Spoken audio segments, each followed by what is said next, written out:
Hello everyone, आपण one liner पाहतोय. आजच्या लेक्चरमध्ये आपण ऑगस्ट 2024 आणि सप्टेंबर 2024 मधील महत्त्वाचा डेटा पाहणार आहोत. ओके, आजचा पहिला वन लायनर आहे. भारतासोबत संशोधन आणि सांस्कृतिक सहकार्यासाठी मैत्री अनुदान जाहीर करणारा देश. ओके, मैत्री अनुदान जाहीर करणारा देश कोणता आहे? ऑस्ट्रेलिया. आता आपल्याला प्रश्न कसा विचारला जाऊ शकतो? खालीलपैकी कोणत्या दोन देशांमध्ये किंवा खालीलपैकी कोणी मैत्री अनुदान जाहीर केलेलं आहे? तर ते आहे ऑस्ट्रेलिया. ओके, असाही प्रश्न विचारला जाऊ शकतो. भारतासोबत संशोधन आणि सांस्कृतिक सहकार्यासाठी मैत्री अनुदान जाहीर करणारा देश कोणता आहे? ऑस्ट्रेलिया. हे वेगवेगळ्या अँगलनी यावर प्रश्न विचारला जाऊ शकतो. नंतर पुढचा वन लायनर आपला, मातंग समाजाच्या विकासाकरता अण्णाभाऊ साठे संशोधन व प्रशिक्षण संस्था RTची स्थापना करण्यात आली. तिचं मुख्यालय कुठं असणार आहे? चिरागनगर, घाटकोपर, मुंबई. हे आपण वन लायनर आधीच्या लेक्चरमध्ये सुद्धा पाहिलेलं आहे. ओके, आता आपल्याला मुख्यालय म्हणजे वेगवेगळ्या समाजासाठीच्या जे काही संस्था असतील, प्रशिक्षण संस्था, मुख्यालय, त्यांचे मुख्यालय आणि ठिकाण यांच्या जोड्या लावण्यासाठी आपल्याला विचारलं जाऊ शकतं. आपण 2-3 मुख्यालय बघितले आहेत. वारकरी महामंडळ स्थापन केले, त्याचं मुख्यालय. ओके, किंवा TRTIचं मुख्यालय, RTचं मुख्यालय, असेही आपल्याला विचारले जाऊ शकतं. नंतर पुढचा वन लायनर आहे आपला, मुख्यमंत्री युवा कार्य प्रशिक्षण योजना. या योजनेस माननीय मुख्यमंत्र्यांनी लाडका भाऊ योजना असं म्हटलं होतं. ओके, म्हणजे मुख्यमंत्री युवा कार्य प्रशिक्षण योजना जी आहे तिलाच लाडका भाऊ योजना असं म्हटलं जातं. त्या अंतर्गत प्रशिक्षण वगैरे आणि मग ते स्टायपंड वगैरे त्या गोष्टी डिटेलमध्ये ही योजना करताना आपण लेक्चरमध्ये पाहिलेलं आहे. ओके, हे लक्षात ठेवा, मुख्यमंत्री युवा कार्य प्रशिक्षण योजनेलाच लाडका भाऊ योजना म्हटलं जातं. नंतर पोलीस दलाला कृत्रिम बुद्धिमत्ताची मदत करण्यासाठी जी काही मार्वल संस्था आहे ती संस्था स्थापन करण्यात आली. तिचं मुख्यालय कुठं असणार आहे किंवा हेडक्वार्टर कुठे आहे? नागपूर. ओके, नागपूर. पोलीस दलाला कृत्रिम बुद्धिमत्ताची मदत करणारी मार्वल संस्था, हेडक्वार्टर नागपूर. आता मार्वलचा फुल फॉर्म काय आहे? तर Maharashtra research and vigilance for enhance law enforcement. Okay, Maharashtra research and vigilance for enhance law enforcement हे आहे मार्वल. याचं मुख्यालय कुठे? नागपूरला आहे किंवा हेडक्वार्टर नागपूरला आहे, जे की पोलीस दलाला AI बाबतची मदत करणार आहे ती. ओके, संस्था. नंतर पुढचा वन लायनर आहे आपला, कायदा अंमलबजावणीमध्ये AI तंत्रज्ञानाचा अवलंब करणारं प्रथम राज्य कोणतं आहे? महाराष्ट्र. म्हणजे काय कायदा आहे त्याची अंमलबजावणी करण्यासाठी AI तंत्रज्ञानाचा वापर करणारं राज्य कोणतं आहे? महाराष्ट्र. आपण आता वरच बघितलं, AI तंत्रज्ञानाच्या मदतीसाठी आपण मार्वल संस्थेची स्थापना केली किंवा मार्वल आहे हेडक्वार्टर कुठे? नागपूर. तशाच पद्धतीने इतर कायदा असेल किंवा त्यांच्या अंमलबजावणीसाठी AI तंत्रज्ञानाचा वापर किंवा अवलंब करणारं प्रथम राज्य कोणतं आहे? महाराष्ट्र आहे प्रथम राज्य. त्या अनुषंगाने आपल्याला प्रश्न विचारला जाऊ शकतो. नंतर पुढचा वन लायनर आपला, महाराष्ट्राच्या प्रधान मुख्य वन संरक्षण वनबल प्रमुखपदी नियुक्त होणाऱ्या पहिल्या महिला कोण आहे? शोमिता विश्वास. ओके, आत्तापर्यंत एकही महिला नव्हती जी प्रधान मुख्य वन संरक्षक पदी नियुक्त झालेली. तर मग प्रथम महिला कोण आहे? शोमिता विश्वास. ओके, आता प्रथम महिला आपण 2-3 ठिकाणी बघितलं. प्रथम महिला मुख्य सचिव आहेत, पहिल्या महाराष्ट्राच्या DGP आहेत आणि आता महाराष्ट्राच्या प्रधान मुख्य वन संरक्षक आहेत शोमिता विश्वास. ओके, ही 3 नावं आपल्याला महत्त्वाची आहेत. तिन्ही महिला महत्त्वाच्या आहेत कारण तिन्ही पहिल्यांदाच झालेल्या आहेत. ओके, नंतर पुढचा वन लायनर आहे, अल्पसंख्याक संशोधन व प्रशिक्षण संस्था MRTIची स्थापना करण्यात आलेली. अजून त्याचं मुख्यालय वगैरे काही नाही. अल्पसंख्याक संशोधन व प्रशिक्षण संस्था MRTI म्हणजे काय?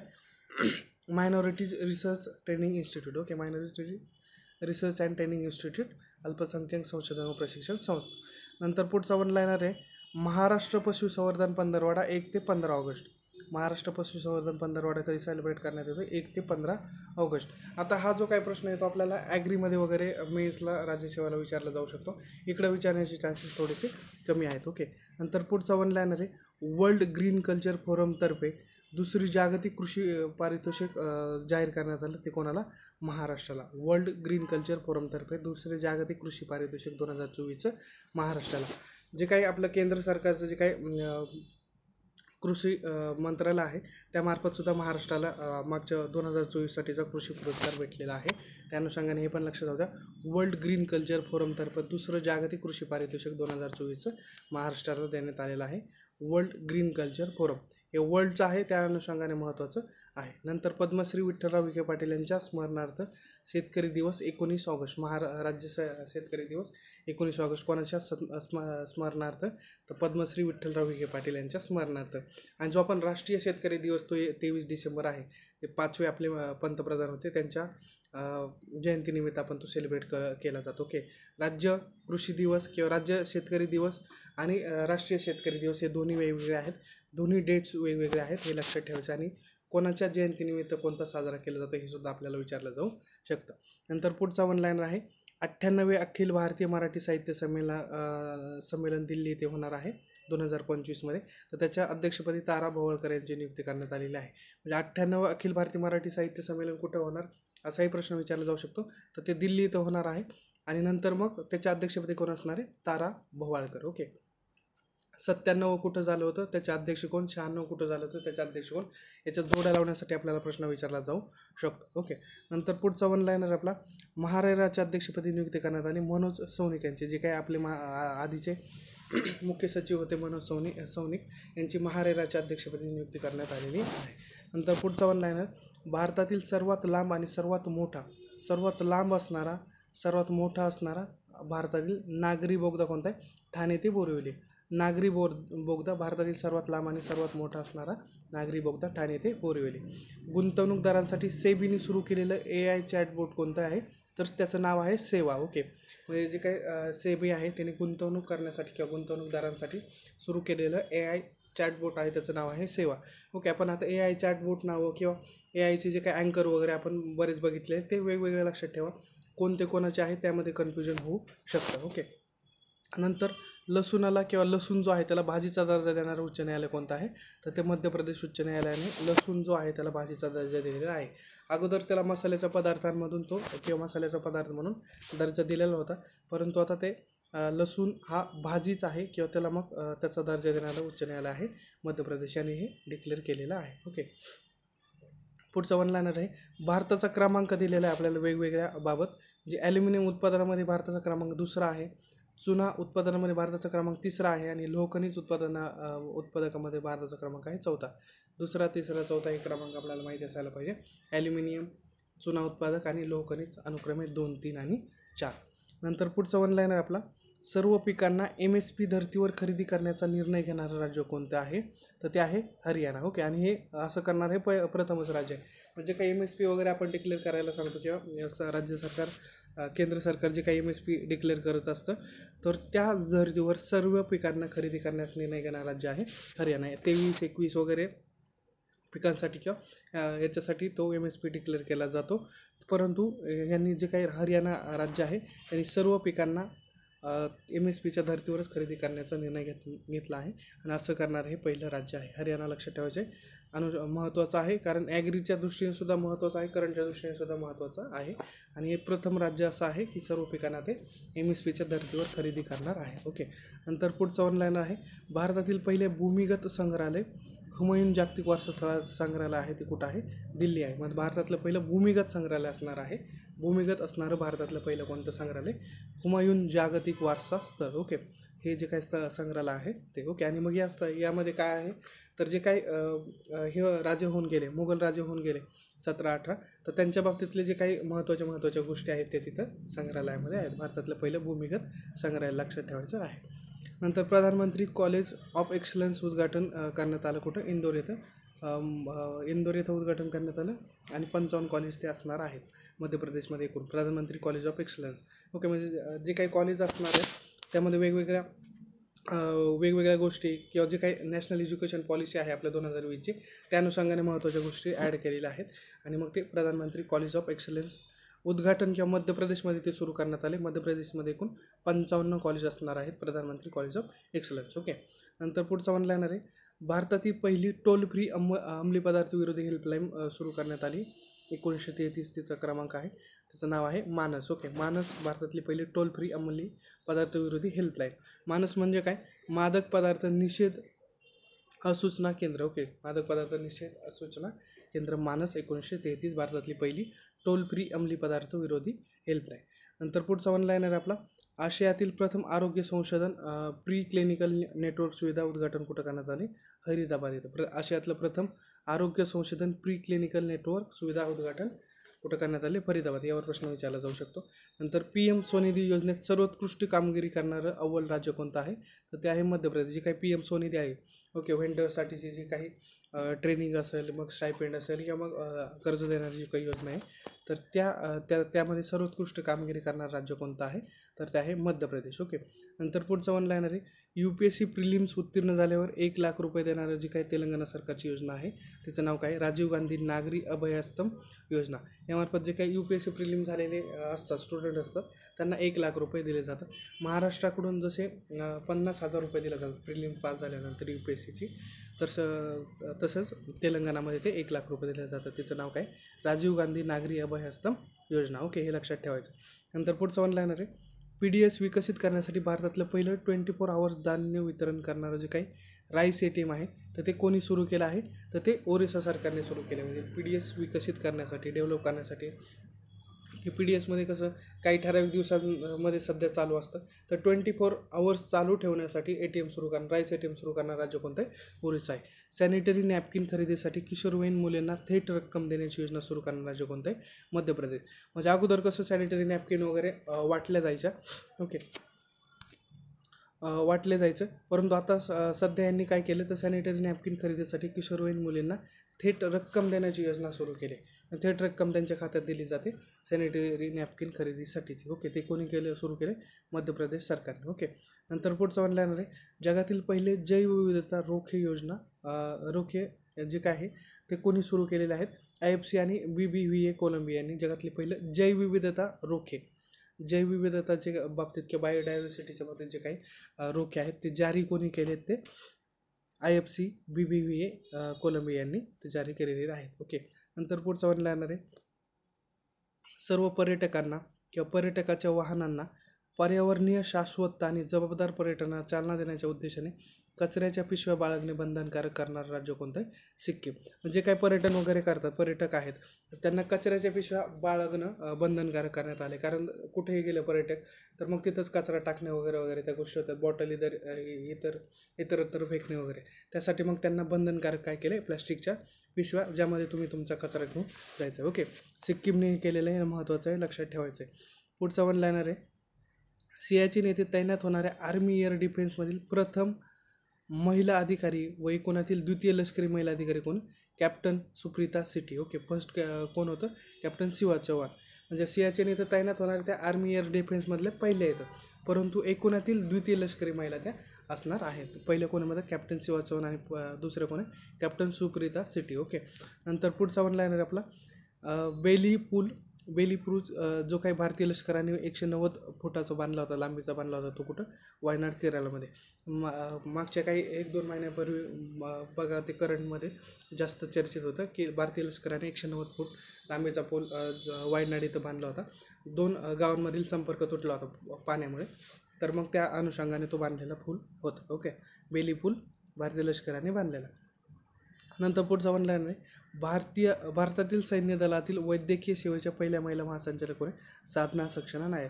जे काही भारतीय सैन्य दल आहे त्यांच्यासाठीचं जे काही वैद्यकीय सेवा आहे तर त्यासाठीचा पहिल्या महिला महासंचालक ते झालेले आहेत साधना सक्सेना नायर. ओके, भारतातील सैन्य दलातील वैद्यकीय सेवेच्या पहिल्या महिला महासंचालक साधना सक्सेना नायर. नंतर पुढचा वन लाईनर, 2024 या वर्षीचा मानवतेसाठीचा प्रतिष्ठित गुलबेनकियान हा जो काही पुरस्कार आहे तो कोणाला देण्यात आला आहे? तर तो नैसर्गिक शेती मॉडेलसाठी आंध्र प्रदेशला तो देण्यात आलेला आहे. 2024 या वर्षीचा मानवतेसाठीचा प्रतिष्ठित गुलबेनकियान पुरस्कार. ओके, आता मानवतेसाठीचा पुरस्कार आहे, आपल्याला वाटू शकतं की मानवाला वगैरे किंवा संस्थेला दिलेला असेल, परंतु मग ऑप्शनमध्ये हा जर ऑप्शन असला तर आपल्याला तो उत्तरापर्यंत आपल्याला जाणं शक्य नाही होणार. त्यासाठी लक्षात ठेवायचं आहे 2024 या वर्षीचा जो काही मानवतेसाठीचा प्रतिष्ठित गुलबेनकियान पुरस्कार आहे तो नैसर्गिक शेती मॉडेलसाठी आंध्र प्रदेश राज्याला तो देण्यात आलेला आहे. ओके, पुढचं वन लाईनर आहे, आंतरराष्ट्रीय वाळूशील स्पर्धा झाली, त्यामध्ये सुवर्णपदक कोणाला भेटलं? सुदर्शन पटनायक यांना. ओके, आंतरराष्ट्रीय वाळूशील स्पर्धा रशियामध्ये झाली होती, सेंट पीटर्सबर्ग इथं. तर यामध्ये सुवर्णपदक भेटले सुदर्शन पटनायक यांना. यांनी जे काही जगन्नाथ मंदिर आणि त्यांच्या संदर्भातले जे काही अन्वये आहेत तर त्या संदर्भातलं हे बनवलेलं होतं, शिल्प बनवलं होतं आणि मग त्यांना आंतरराष्ट्रीय वाळूशील स्पर्धेत सुवर्णपदक भेटलेलं आहे सुदर्शन पटनायक. ओके, सुदर्शन पटनायक यावर आपल्याला प्रश्न विचारला जाऊ शकतो. नंतर पुढचं वन लायनर आहे, ऑलिम्पिक ऑर्डर पुरस्कार प्रदान करण्यात आला आहे अभिनव बिंद्रा यांना. जे काय इंटरनॅशनल ऑलिम्पिक कमिशन आहे त्यांच्यामार्फत ऑलिम्पिक ऑर्डर पुरस्कार देण्यात येतो, तो अभिनव बिंद्रा यांना देण्यात आलेला आहे. नंतर इंग्लिश चॅनल ओलांडणारी सर्वात तरुण आणि सर्वात वेगवान पॅराजलतरणपटू कोण आहे? GRI. ओके, म्हणजे काय इंग्लिश खाडी आहे किंवा इंग्लिश चॅनल आपण म्हणतो त्याला, तर ती ओलांडणारी सर्वात तरुण आणि सर्वात वेगवान जलतरणपटू कोण? GRI. यावर सुद्धा प्रश्न विचारला जाऊ शकतो. नंतर भारतीय पुरुष फुटबॉल संघाच्या मुख्य प्रशिक्षकपदी कोणाची नियुक्ती करण्यात आली? मानुएलो मार्केज यांची. ओके, जसं क्रिकेटच्या मुख्य प्रशिक्षकपदी गौतम गंभीर यांची नियुक्ती करण्यात आली, तसंच भारतीय पुरुष फुटबॉल संघाच्या मुख्य प्रशिक्षकपदी मानुएलो मार्केज यांची नियुक्ती करण्यात आलेली आहे. ओके, नंतर पुढचा वन लाईनर आहे, दुग्धपेढीची संकल्पना मांडणाऱ्या डॉक्टर स्नेहलता देशमुख. ओके, म्हणजे काय दुग्धपेढी. ओके, याची संकल्पना कोणी मांडली होती? तर डॉक्टर स्नेहलता देशमुख यांनी मांडली होती. त्यांचं निधन झालेलं आहे. आणि जे सर्टिफिकेट असतात म्हणजे आपले युनिव्हर्सिटी सर्टिफिकेट किंवा ग्रॅज्युएशन सर्टिफिकेट, त्यावर आईचं नाव लिहिण्याची संकल्पनासुद्धा यांचीच आहे. 1998 पासून वगैरे ते सर्टिफिकेटवर आईचं नाव यायला लागलं. ओके, दुग्धपेढीची संकल्पना मांडणार कोण आहेत? मग डॉक्टर स्नेहलता देशमुख यांचं निधन झालं आहे. त्या अनुषंगाने यांच्यावर मल्टीलाईनर स्वरूपाचा सुद्धा प्रश्न विचारला जाऊ शकतो. ओके, आणि मग हा वन लाईन आहे, दुग्धपेढीची संकल्पना मांडणारे कोण? ओके, असाही विचारला जाऊ शकतो. नंतर पुढचा वन लाईन आहे आपला, राष्ट्रीय ध्वज दिन कधी साजरा केला जातो? 22 जुलै. आंतरराष्ट्रीय व्याघ्र दिन 29 जुलै. ओके, 2024ची थीम काय होती? सुरक्षित आणि शाश्वत अधिवास सुनिश्चित करणं. नंतर राष्ट्रीय भालाफेक दिन कधी? 7 ऑगस्ट. ओके, जे आपले भालाफेकपटू आहेत नीरज चोप्रा यांचा जन्मदिन, तो राष्ट्रीय भालाफेक दिन आपण सेलिब्रेट करतो. नंतर आंतरराष्ट्रीय युवा दिन 12 ऑगस्ट. युवांसाठी हरित कौशल्य शाश्वत जगाच्या दिशेने ही थीम होती. नंतर जागतिक अवयवदान दिन 13 ऑगस्ट. आज कोणाच्या तरी हसण्याचं कारण व्हा. ओके, आज कोणाच्या तरी हसण्याचं कारण व्हा, काय? जागतिक अवयवदान दिवस. नंतर जागतिक मानवता दिन 19 ऑगस्ट 2024, ॲक्ट फॉर ह्युमॅनिटी. महिला समानता दिन 26 ऑगस्ट 2024ची थीम काय? Thank the woman in your life. Okay, नंतर पुढचा वन लाईनर आहे, राष्ट्रीय क्रीडा दिन 29 ऑगस्ट. शांततापूर्ण आणि सर्वसमावेशक समाजाच्या प्रचारासाठी खेळ. ओके, पहिला 2012ला आपण राष्ट्रीय क्रीडा दिन सेलिब्रेट करतो. ओके, पुढचा वन लाईनर, राष्ट्रीय पोषण सप्ताह. आता हा महत्त्वाचा, यावर प्रश्न विचारला जातो. राष्ट्रीय पोषण सप्ताह कधी? 1 ते 7 सप्टेंबर 2024ची थीम काय? सर्वांसाठी पौष्टिक आहार. नंतर आंतरराष्ट्रीय साक्षरता दिन 8 सप्टेंबर. आंतरराष्ट्रीय साक्षरता दिन 8 सप्टेंबर, यावर एकदा प्रश्न विचारलेला आहे. 2024ची थीम काय? बहुभाषिक शिक्षणाला चालना देणे, परस्पर सामंजस्य आणि शांततेसाठी साक्षरता. ओके, आता सगळ्यांच्या थीम लक्षात राहणार नाही आहे. फक्त सुरुवातीला प्रायोरिटी काय असायला पाहिजे की आंतरराष्ट्रीय साक्षरता दिन काय आहे किंवा दिन जे आहेत महत्त्वाचे दिवस आहेत ते लक्षात ठेवायचे आहेत. ओके, प्रायोरिटी मग हे लक्षात सगळे दिवस राहिले तर मग संकल्पना नाही लक्षात ठेवल्या तरी चालेल. ओके, पुढचा वन लाईनर आहे, जागतिक आत्महत्या प्रतिबंध दिन 10 सप्टेंबर. आंतरराष्ट्रीय लोकशाही दिन 15 सप्टेंबर 2024ची थीम काय होते? कृत्रिम बुद्धिमत्ता हे सुशासनाचे साधन. राष्ट्रीय अभियंता दिवस 15 सप्टेंबर. ओके, आंतरराष्ट्रीय लोकशाही दिन इलेक्शन वगैरे या अनुषंगाने आपल्याला विचारला जाऊ शकतो, तो आहे 15 सप्टेंबर. ओके, आणि मग तोच आंतरराष्ट्रीय अभियंता किंवा इंजिनियर्स डे सुद्धा आपण त्याला सेलिब्रेट करतो. नंतर पुढचा ऑनलाईन आपला 23व्या विधी आयोगाची स्थापना करण्यात आली 1 सप्टेंबर 2024 ते 31 ऑगस्ट 2027 हा त्याचा कार्यकाळ असणार आहे. परंतु अजून अध्यक्षांची नियुक्ती करण्यात आलेली नाही किंवा अध्यक्ष डिक्लेअर झालेले नाहीत. परंतु 23व्या विधी आयोगाची स्थापना 1 सप्टेंबर 2024 ते 31 ऑगस्ट 2027पर्यंत असणार आहे. महिलांचे किमान विवाहाचे वय 21 करण्यासाठीचं विधेयक कोणी मांडलं? हिमाचल प्रदेश सरकारने मांडलेलं आहे. महिलांसाठीचं किमान विवाहाचे वय 21 वर्ष. नंतर अंदमान निकोबार बेटांच्या राजधानीचं नामकरण, जे पोर्ट ब्लेअर होतं त्याचं नामकरण काय करण्यात आलं? श्री विजयपुरम. ओके, जे काय अंदमान निकोबार बेट आहे त्यांच्या राजधानी जी होती पोर्ट ब्लेअर, त्याचं नामकरण करण्यात आले श्री विजयपुरम. ओके, डायरेक्ट प्रश्न विचारला जाऊ शकतो, आपल्याला लक्षात ठेवायचं आहे. नंतर CA अंतर्गत भारतीय नागरिकत्व मिळवणारे पहिले पाकिस्तानी ख्रिश्चन कोण आहे? Joseph Francis Pereira. ओके, गोव्यामध्ये त्यांना ते नागरिकत्व किंवा गोव्याचे ते आहेत. CA अंतर्गत त्यांना नागरिकत्व भेटले. पाकिस्तानचं म्हणजे पहिले मिळवणारे ते पाकिस्तानी ख्रिश्चन आहेत जोसेफ फ्रान्सिस परेरा. ओके, नंतर पुढचा ऑनलाईनर आहे घटनात्मक मंदिर किंवा त्याला संविधान मंदिर म्हटलं जातं. या कार्यक्रमाचं उद्घाटन कुठं करण्यात आले? 15 सप्टेंबर 2024 माननीय उपराष्ट्रपती जगदीप धनखड यांनी ते उद्घाटन केले. महाराष्ट्रातल्या 433 ITIsमध्ये त्याचं उद्घाटन केलं जाणार आहे. ओके. संविधान मंदिर म्हणजे संविधानाच्या बाबतीतले महत्त्वाच्या माहिती पुरवणे. ओके. किंवा इतर जे काही वैशिष्ट्य असतील संविधानाच्या बाबतीतले या कार्यक्रमासाठीचं उद्घाटन करण्यात आले कुठं? 15 सप्टेंबर दिवशी उद्घाटन केले. 15 सप्टेंबर 2024ला उपराष्ट्रपती जगदीप धनखड यांनी. ओके. हे महत्त्वाचं आहे. यावर प्रश्न आपल्याला विचारला जाऊ शकतो. पुढचा ऑनलाईनर आहे. डिजिटल समन्स आणि वॉरंट नियमांना अधिकृत करणारे भारतातलं प्रथम राज्य कोणतं आहे? मध्य प्रदेश. जे काही डिजिटली समन्स पाठवलं जातं, व्हॉट्सअपवर समन्स असतील, मेल असतील, ओके, आणि इतर जे काही वॉरंट वगैरे असते यांना अधिकृत करणारं भारतातलं प्रथम राज्य मध्य प्रदेश. कारण डिजिटली येते त्या अनुषंगाने किंवा डिजिटली आहे त्यामुळे ते भारतातलं प्रथम राज्य कोणतं आहे? मध्य प्रदेश. अग्निक्षेपणास्त्राचं जनक अग्निमॅन किंवा अग्नि अग्रवाल म्हटलं जातं त्यांना. त्यांचं निधन झालं आहे डॉक्टर आर्यन अग्रवाल यांचं. ओके. 2024 यांचं निधन झालेलं आहे. अग्निक्षेपणास्त्राचे जनक सप्टेंबरमध्ये त्यांचं निधन झाले. अग्निक्षेपणास्त्राचे जनक किंवा त्यांना अग्निमॅन म्हटलं जातं. आता अग्नि अग्रवाल हे आपल्याला परीक्षेत दिलं जाणार नाही कारण लगेच आपल्याला समजून जाईल अग्रवाल, परंतु अग्निक्षेपणास्त्राचं जनक किंवा अग्निमॅन खालीलपैकी कोणाला म्हटलं जातं असं आपल्याला विचारलं जाऊ शकतं. तर ते आहे डॉक्टर आर्यन अग्रवाल. ओके. नंतर पुढचं ऑनलाईनर आहे. कामाच्या ठिकाणी मूलभूत तत्त्वे आणि अधिकार प्रकल्प सुरू करणाऱ्या संस्था कोणत्या आहेत? Okay. Fundamental principle and rights at work सुरू करणाऱ्या संस्था कोणत्या आहेत? ILO आणि CITI. Okay. Confederation of Indian textile industry जी आहे तर त्यांनी ILO सोबत कामाच्या ठिकाणी मूलभूत तत्त्वे आणि अधिकार प्रकल्प सुरू केलेला आहे. ओके. यावर प्रश्न विचारला जाऊ शकतो. HRDमध्ये वगैरे यावर प्रश्न विचारण्याचे चान्सेस जास्त आहेत ज्यावेळेस मेन्सला आपण जाऊ त्यावेळेस. ओके. तर पुढचा ऑनलाईनर. राईट टू डिस्कनेक्ट कायद्याचा अंमल करणारा प्रथम देश कोणता आहे? तर तो आहे फ्रान्स. ओके. आणि मग आत्ताच नव्याने ऑस्ट्रेलियामध्ये ते सुद्धा हे केलेलं आहे, त्याची अंमलबजावणी करण्यास सुरुवात झालेली आहे. आणि भारतामध्ये विधेयक मांडलं होतं मान्य खासदार सुप्रिया सुळे यांनी. आता राईट टू डिस्कनेक्ट म्हणजे काय?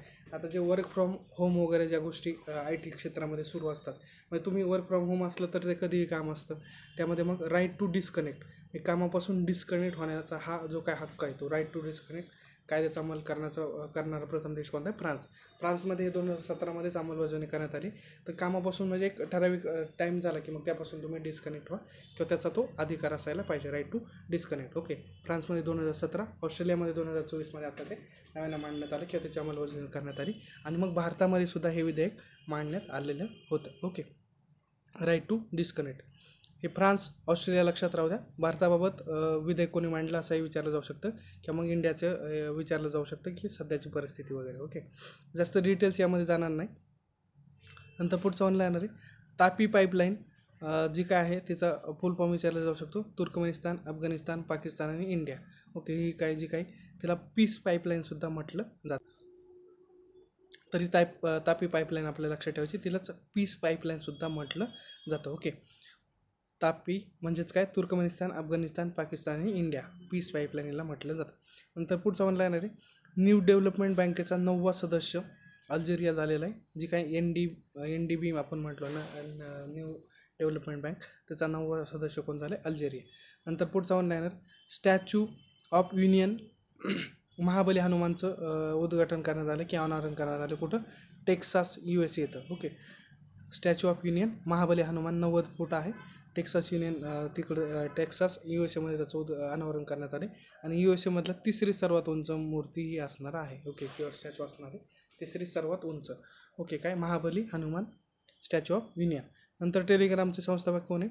पावेल दुराव. ओके. पावेल दुराव म्हणजे मागचे काही त्या नाटक वगैरे झाली होती, टेलिग्राम वगैरे बंद होणार होते, त्या अनुषंगाने जे काही घडामोडी चालल्या होत्या तर त्यावर आपल्याला करंटला प्रश्न विचारला जाऊ शकतो. टेलिग्राम संस्थापक पावेल दुराव.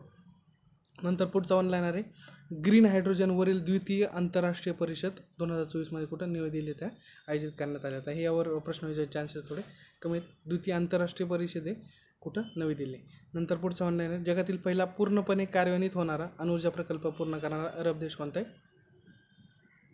तो आहे संयुक्त अरब अमिराती. ओके. UAE त्याला म्हटलं जातं. UAE जगातील पहिला पूर्णपणे कार्यान्वित होणारा आणि अणुऊर्जा प्रकल्प पूर्ण करणारा अरब देश कोण आहे? UAE. यावर सुद्धा प्रश्न विचारण्याचे चान्सेस कमी आहेत. ओके. तर इथं आपण थांबूयात. नेक्स्ट लेक्चरमध्ये जे काही राहिलेले ऑनलाईनर असतील ते आपण कंप्लीट करूयात. ओके. थँक्यू.